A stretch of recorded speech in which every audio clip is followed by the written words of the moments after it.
We are building a tricycle with a massive tractor tire that you can ride in, 46-inch mud tires in the rear, a BMW engine, Humvee rear end, and today we're starting two of the hardest problems on this entire project. How are we going to steer this massive, heavy tire? And how are we going to give it power? We were just sitting here pondering different suspension / steering ideas for the front, and we thought we'd try a little bit of mock-up here with some virtual pivot steering. And rather than try to explain that now, I'll probably try to explain it once we have it set up. It'll make a lot more sense with visual aids.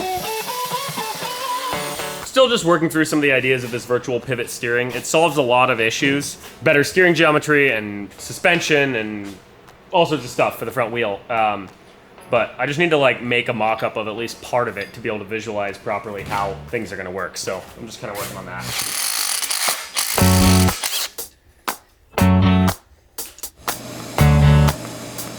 This is gonna be a scale model of a virtual pivot steering and suspension system.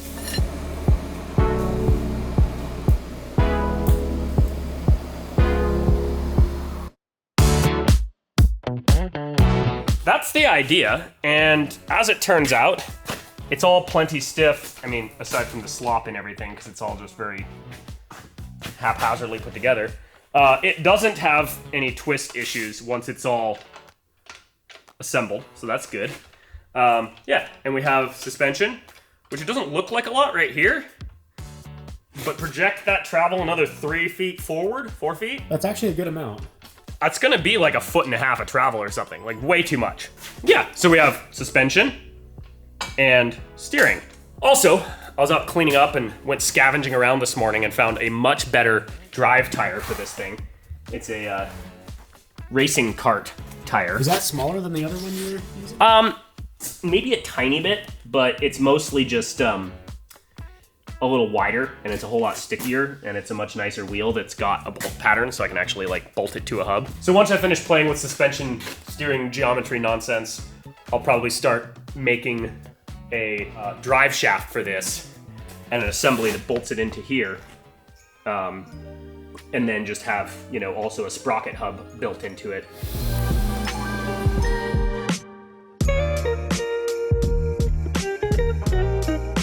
Steering. We have virtual pivots, and they're pivoting virtually.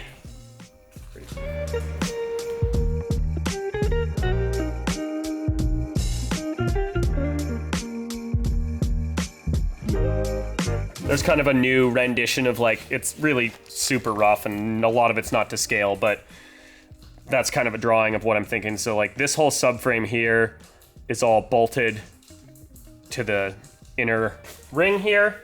Nice and rigidly on both sides, and then, you know, comes back here, and these are the pivot points here and here for the steering suspension arms, and then here's the rear subframe chassis business with these super massively overkill strong points here and here. I had a funny idea though. What if we just had a big old wang on here? Oh. But that was also a seat of some sort. Somehow we like make a spoiler that's also seats. Time to go on a scavenger hunt. I'm gonna go see if I can find the hub that bolts to this wheel, and or various other parts that may be useful to the project.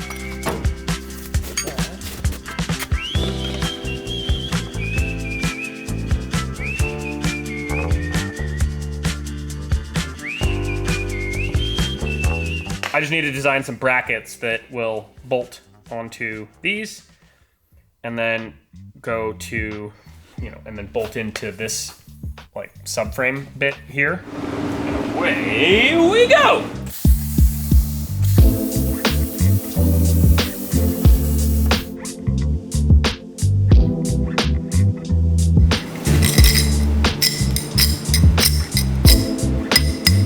Hey, the bolt holes seem to line up. That's the main thing. And the center hole. The idea is it'll go something like this. And Einstein, you're not helping, buddy. And then it'll pivot on one side, and the other side will have some slidey slot things for adjustment.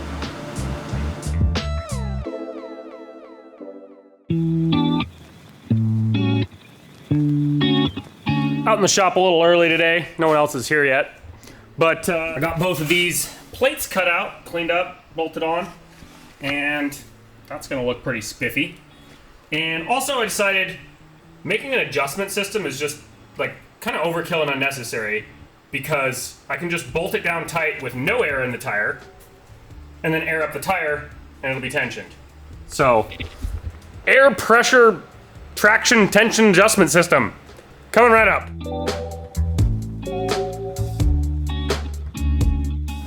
Well, I see you have a little bit of an assembly here. Indeed. Since I decided to go with tire pressure tension adjustment instead of pivot bolt tension adjustment, I just need 4 of these. And then I think I'm just gonna go ahead and weld them straight to the ring here. Ooh, very nice.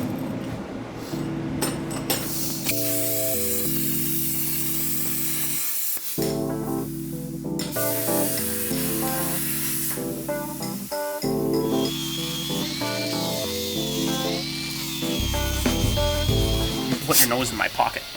It's dusty in there, I know. All sorts of dusty stuff in. Yeah, behold. The drive tire mounting system.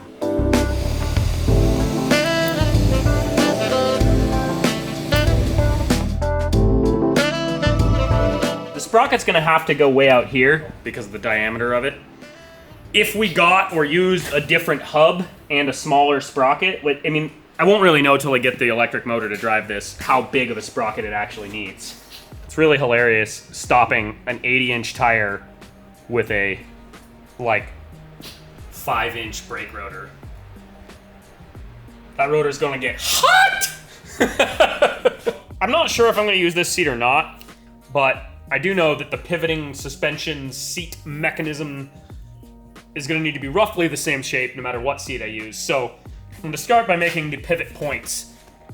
And I'm gonna bolt on right here using these 2 bolts. I found some bearings in my bearing drawer that fit a 5/8 bolt, which is super overkill. But anyway, I'm just gonna go make some, I'll cut out a couple of plates that have this bolt pattern, and then make a bung on the lathe that this threads into.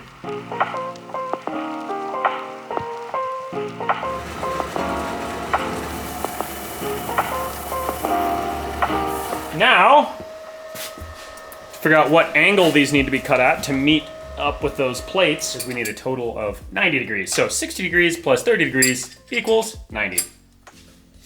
Math!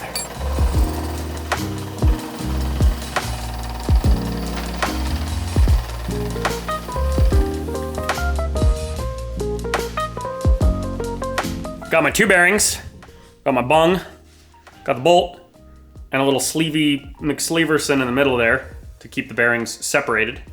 Now, I'm just gonna take this piece of pipe and make the bit that goes on the outside that everything will be welded to.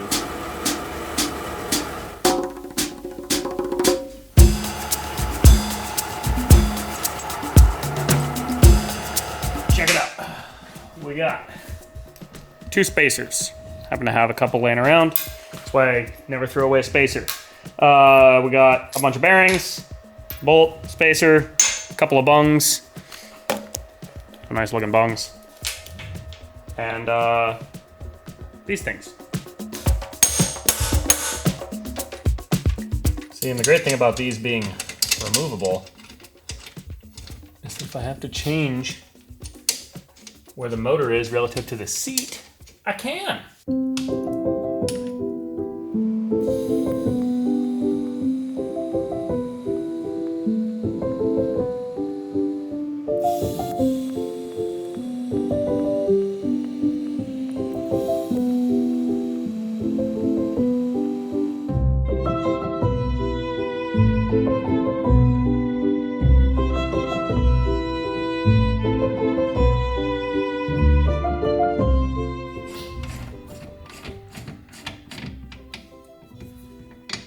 Bearings are a little stiff.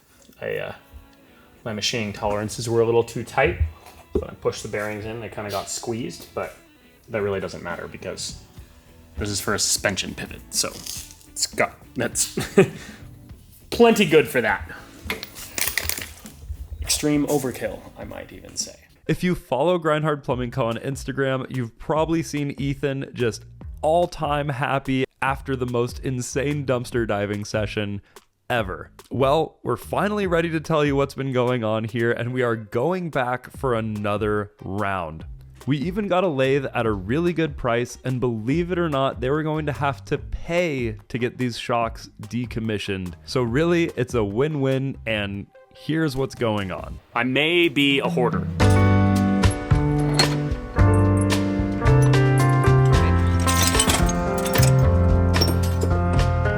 So we've been graciously granted access to this dumpster full of beautiful scrap metal with free reign to rummage to our heart's content.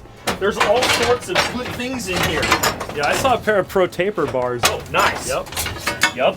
All sorts of good stuff. So that's why we're dumpster diving, and the reason why we're doing it all dressed up all nice is because this video is sponsored by Huckberry. My least favorite part about shopping for clothes is just there's so many options and I don't like any of it. I lose my appetite for shopping and then just end up walking out of the store or online without anything. A bag of bonus bolts.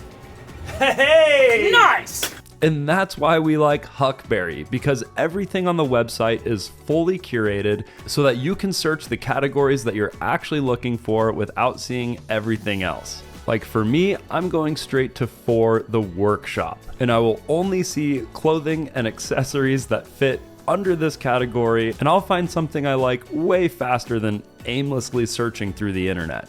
Everything has been vetted for quality. There's even a full Made in the USA section. This site is awesome. So head over to huckberry.com using our link in the description and find something that you'll actually wear and will last the test of time. A hexagon. Look at that. Piece of hexagonal drive shaft stock.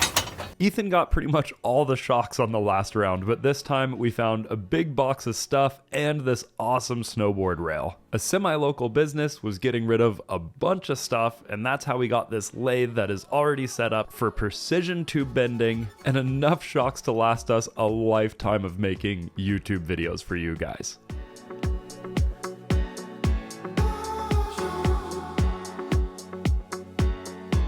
This is just a sample here, but I tacked some bits of stuff to this. I also moved these pivots up one just to test some ideas. And I have the seat clamped to these temporary seat arm pivot things. Obviously, we're not going to have that much travel because, you know, most people have a head. Most people? Most, yeah.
Heim joints came in for the steering assembly. I don't know if these are going to be beef enough, to be honest. It's looking pretty flimsy. Got a freshy sheet of P&O steel here. Never had that before, so should be exciting. No more mill scale! Anyway, it came in a 10-foot long sheet, so I'm gonna slice it in half so we can manage it a little better.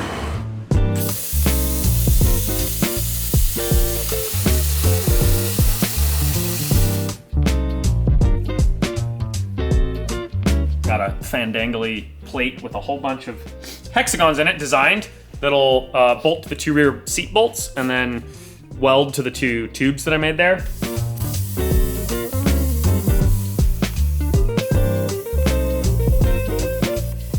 Now that we got that giant sheet of new P&O steel, I'm kind of on a mission to use this up so I can bust into that.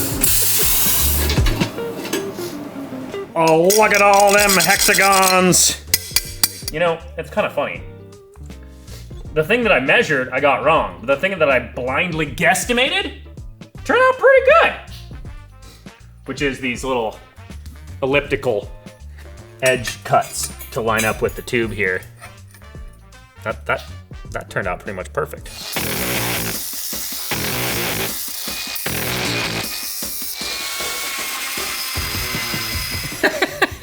That's interesting. You can see my phone's magnetic thingamajig.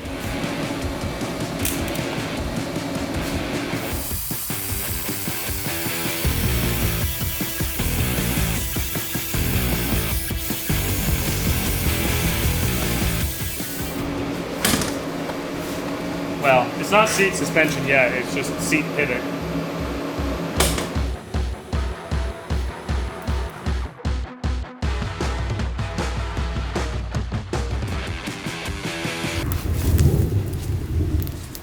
So now that we have our massive Heim joints, I can actually start designing the steering / suspension links and geometry. So that's what I'm doing here. This obviously represents the tire, and then all these lines are just measurements. I'm just playing with some ideas here so I can figure out how long those arms need to be and where they need to mount, and then I can start making the mounts for them. Doggo aided design. That's what I'm doing here. Dad. Doggo aided design. Yes. I'm so helpful. Yeah. Thank you for the help. I'm gonna make the lower links out of this because I plan on the lower links being where the steering is applied, thus they need to be stronger. Also, they may hit rocks, so stronger. According to my drawings, my lower links need to be around 26.5 inches. It's actually like 26.8 something, but that's what adjustable links are for. So, man, we can really confuse people and title this video something like, Monster Trike gets 4-link steering. People will be like, wait, 4-link is suspension, not steering. Wrong. In this case, 4-link is suspension and steering.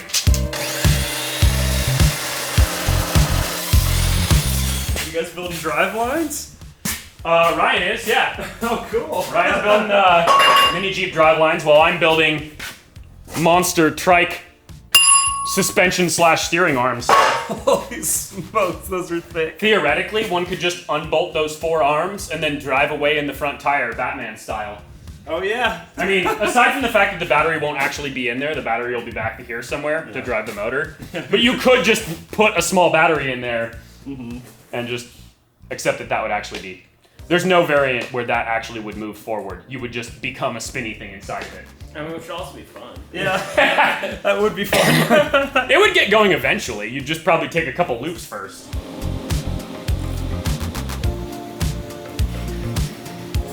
Beef! It's what's for dinner.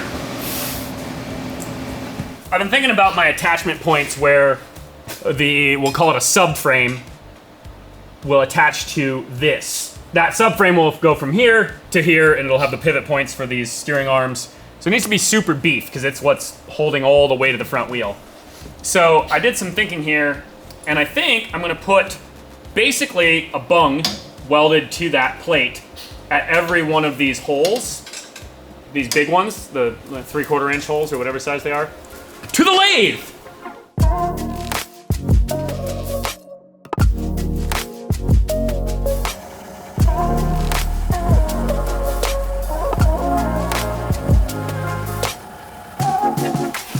Overkill much? Yes, indeed.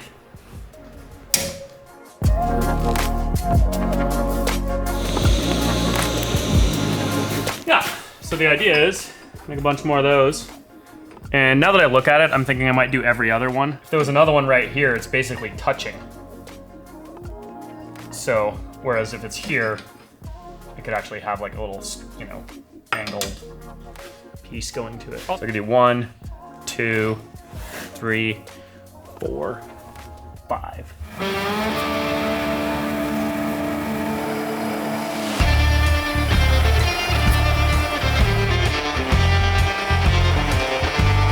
Every single thing you build on this, you need a whole bunch of them.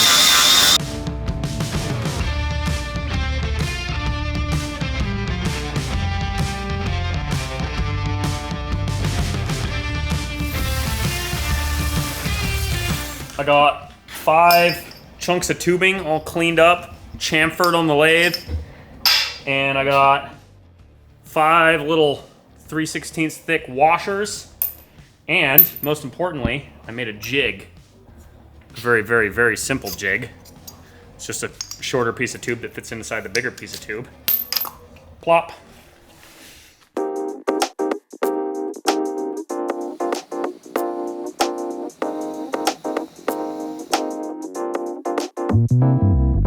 So I'm gonna make the links at kind of the angles where the tape measures are at there, and then they'll, you know, travel up and down, but I want the lines of this subframe to kind of converge and be parallel to these lines. The distance between here is around 3 feet, so I'm gonna roll it all in one piece, then cut it in half, same way as I did for the seat support there.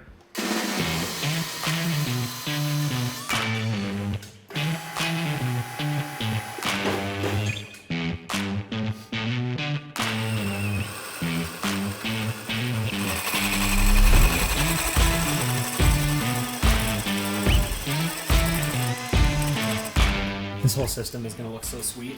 It's gonna be pretty crazy.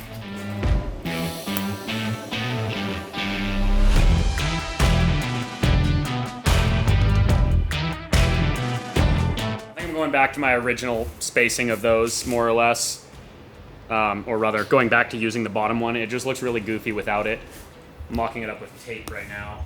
I'm just gonna make it perfectly symmetrical, I decided, because even though the arms back here will be coming into it at different angles, it'll look best if this part is perfectly symmetrical, you know, top to bottom and whatnot, because the suspension arms are never going to be at exactly the same height, given that they're, you know, suspension.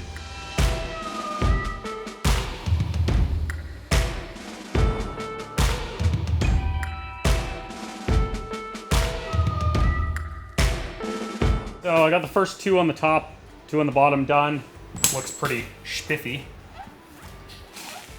I think I'm actually gonna keep the center one maybe, and then add 2 more here, just to like super extra beef it. And just, I think that pattern there is the way, you know, with my tape mock-ups there, that's what I like the best so far. Oh, already so much better.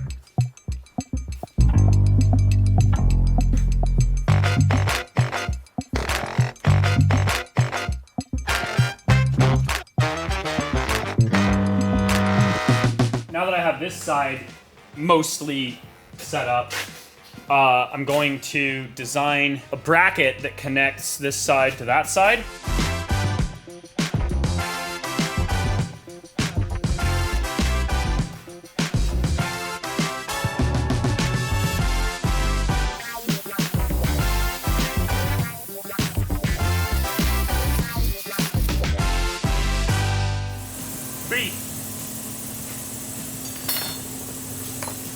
More beef.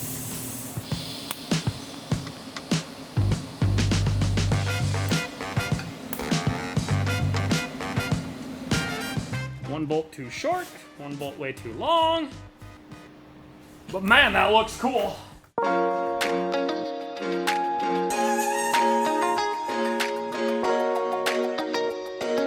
Well, I woke up absurdly early today for no particular reason. So I figured I'd play with an idea I had for this subframe situation on the Trike. It looks all right, but this bit here, I don't know. I don't like it. It's too square. It's too chunky. I have this just scrap here to illustrate. I'm thinking maybe I can make this bar be one piece and bend around and then connect to this point versus having it all be these separate bars and do away with this kind of weird cut. I'm gonna leave this side the way it is for now. And on this side, seeing as how I've just started it, I'll bend up a piece and see if I can't make it look good going like that.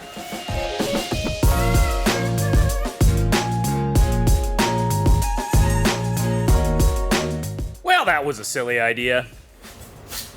I don't know, in my head, I thought it'd look good, but in reality, I think it's gonna just look really weak. Like, if it was one of them, it might look good, but two, it'd just be these two weird, lumpy things. I had some time to contemplate this and my attempts at making it look better this morning. I went and grabbed this from the scrap pile. It's, you know, a roll cage hoop that was bent for something previous that, you know, obviously isn't on it anymore. So it already has some bends in it, and I'm just gonna lop a chunk off of it so I don't have to waste any more tubing. So here's my new idea. And sadly, it would mean removing these plates or redoing them because I really like how those turned out. But the idea is maybe if I had these, we'll call them uprights, if I had them inboard more, so if this was here, then you'd see the whole side profile of the tire, and then these tubes could all bend around and meet it, and that might look a whole lot more organic. I think my real issue with this is that it just looks too square.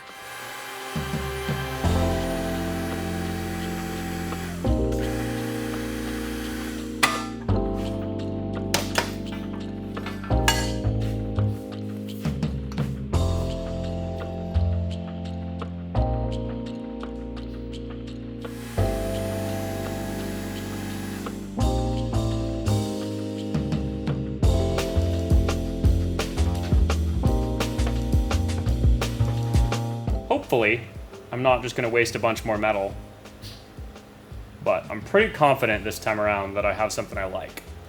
Last time I was like, maybe it'll turn into something. This one I'm like, nah, I'm pretty sure.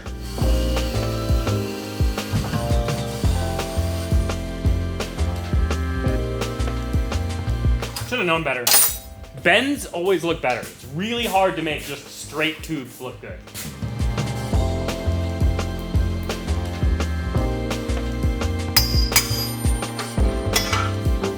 This is that scrap that I cut off earlier. I'm gonna see if I can make use of it here.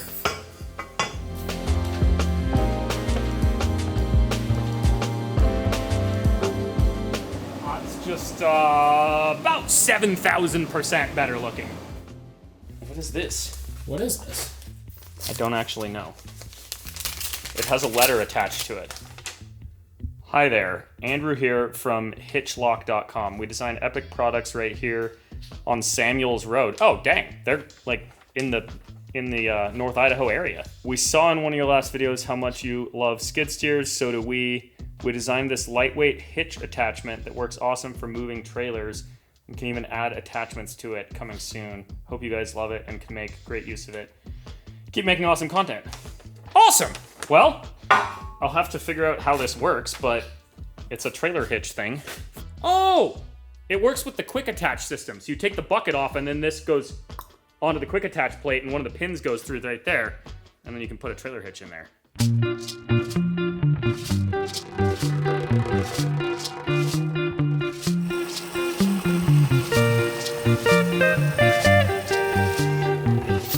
Look at all the chunks in this bucket of pipe.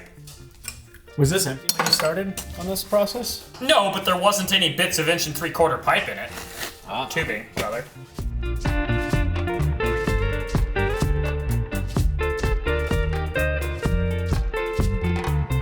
Yeah, man, this is looking sweet now. Oh yeah. Much better.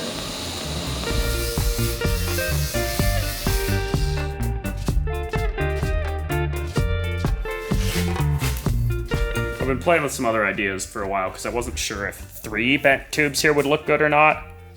But I decided I think it does look pretty good. probably will. Yeah. And it'll be strong AF.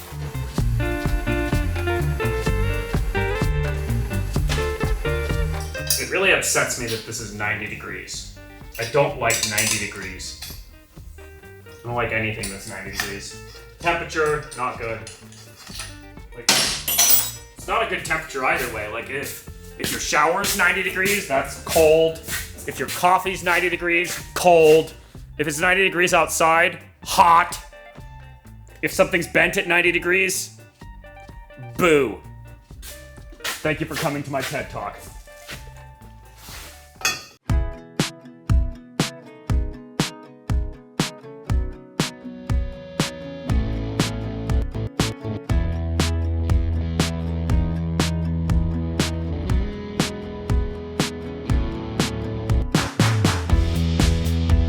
Nice. Bending up the last piece of tube for this side here.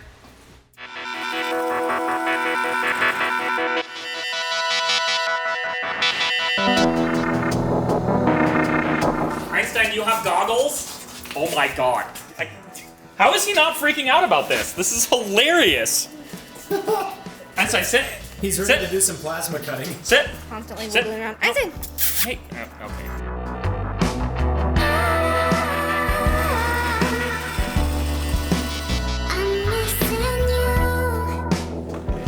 Close. Well, you're right though. Overall, this look is really awesome. Approximately 6,473 times better. Approximately. Approximately. 0.6 actually.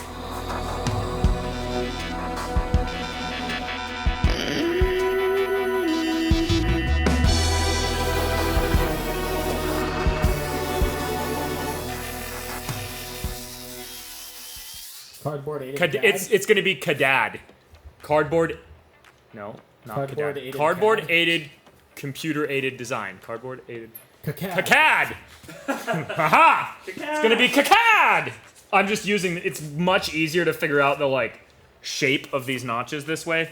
So I'm just designing this top plate to replace the one that I cut earlier that now doesn't work because I changed everything else. So I'm just going to do a rough shape of these notches with the cardboard, and then I'll be able to get a lot closer to the actual shape with the computer.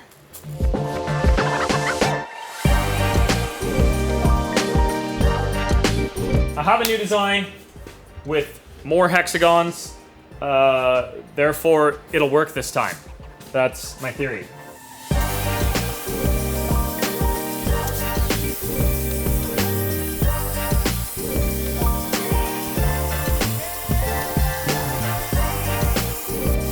Look at that. That's the bottom side.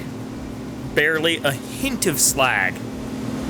Dang. The settings are dialed in right now. Yeah. Man, that is very nice. I'm gonna have to remember those numbers. Now, will it fit? No. Boo. I should have done some more checking and measuring. 'Tis very close. Just that. Needs a little more that.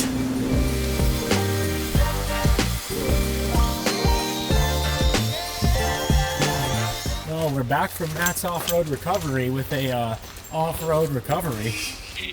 So bad. Oh, dude. Like I might have Oh. broke something, dude. Well, I have learned one thing, and you do love getting Chang Lee's stuck in this corner. But this is different.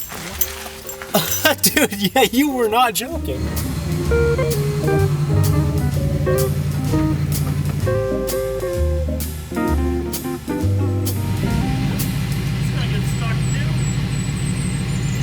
You need an off-road recovery at Dodge pretty soon here.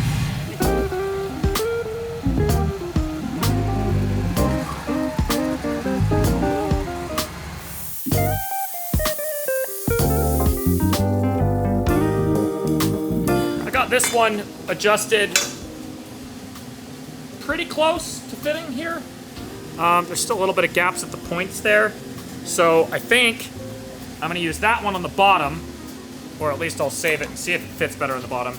And I cut out a fresh one that just has a little bit more at the ends there. That one, with a little bit of grinding, should work a whole lot better.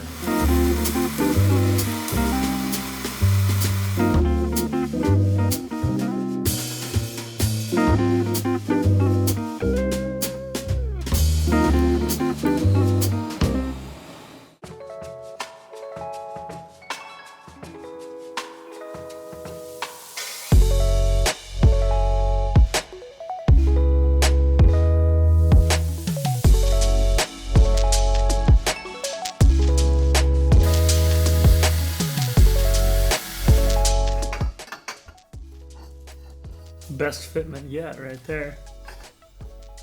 Yeah, that one's satisfying. Well, you know, they say save the best for last, right?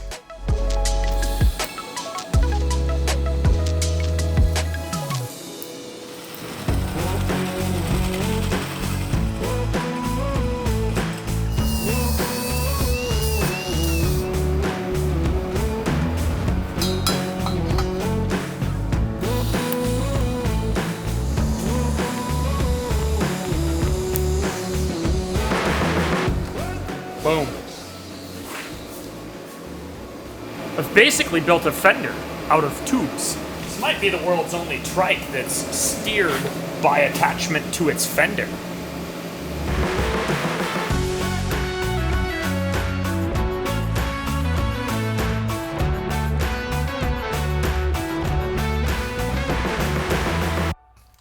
And there's my shape, I think. Not very big bracket, which is good. So that means it'll be nice and strong.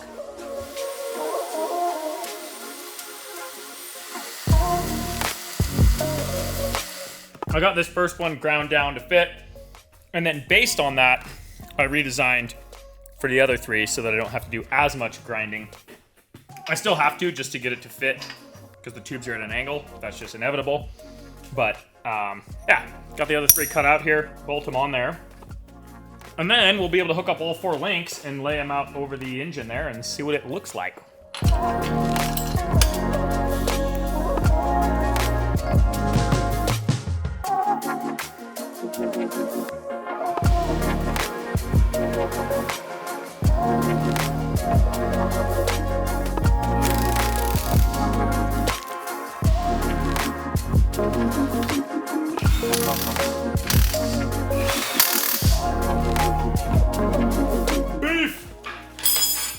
That's some serious overkill right there. Time to cut some of this incredibly overkill tube. It's what, 2 1/4? Yeah, 2 1/4 3/8 wall tubing for the upper links.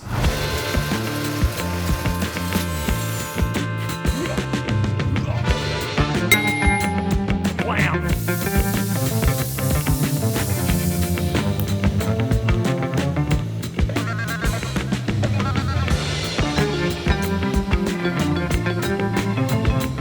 Dude, this is looking mean. Chonk-alicious. Crusty temporary subframe. And we already did a test with the very crude version of the whole thing, so we know it works. We'll just have to wait for next time. And speaking of the next video on this thing, we're going to investigate some more exciting options for our engine that maybe involve boost and a lack of spark plugs and significantly lower gearing so we can do some rock crawling. This might be the world's first rock crawler trike, now that I think about it. Stay tuned for that. It's going to be many, many exciting.